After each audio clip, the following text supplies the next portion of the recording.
じゃあ Wi-Fi 切って。カメラの Wi-Fi は切った方がいい。はい。でもそこに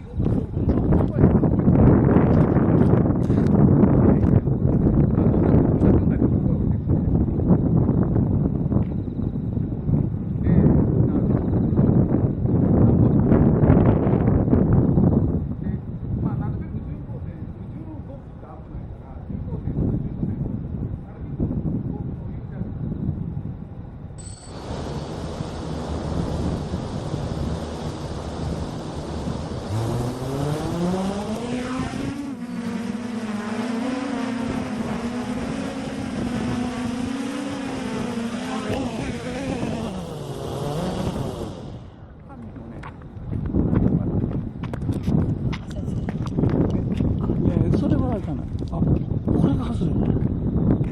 あ、プロペラが当たってしまった。プロペラが当たった。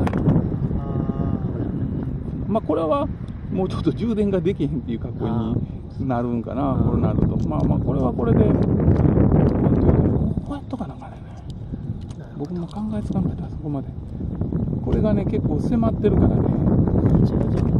これでいやバッテリー動くと思うんですよ。もう充電できへんだけ。バランス充電かね。ちょっとまたそこ。結構ギリギリですねこれ。結構ギリギリ。動かなくて大丈夫かな。まあまあ。ちょっともうちょっと。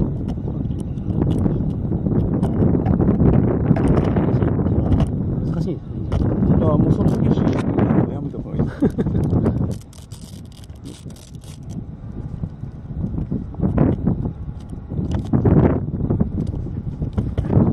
ちょっと気になったのは、これが箱に挟まったやつがあるんですよね。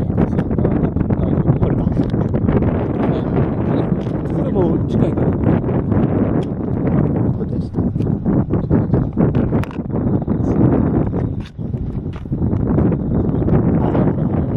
だからそのカメラつけるから。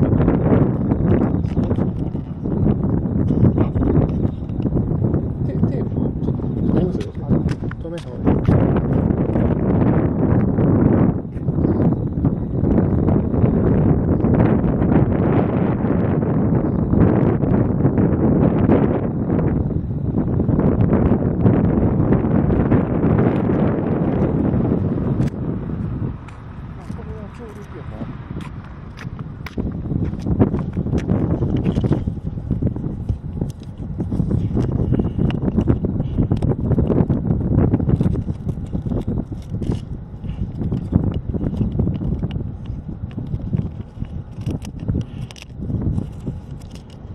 多分これつけたりなんかしてるうちに寄ってきたのかね。まあ、これやったら大丈夫ですよ。やっぱ受信機も横に流れてきちゃって。ああ。で、まあ受信機はね、まあなぜ安全運転上昇ぐらいだと思う。